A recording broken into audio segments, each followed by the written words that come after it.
Begin by navigating to Account Management to update your settings. Switch to the Discoverability tab to manage your account domains.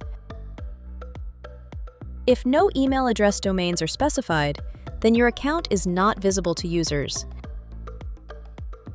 Select Add Domain. Enter the email address domain you want to authorize for access requests. Click Add Domain to confirm. Any user with an HCLSoftware ID ending in @maildrop.cc who is not already on the account can discover the account and request to join.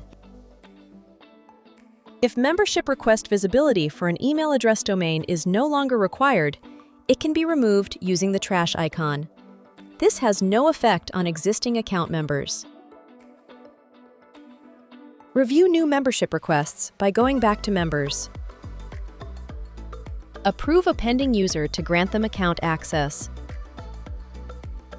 You can also reject a request by clicking the cross. Once rejected, the request is removed from the Members tab. Users whose requests are rejected are unable to request access again. However, they can be invited.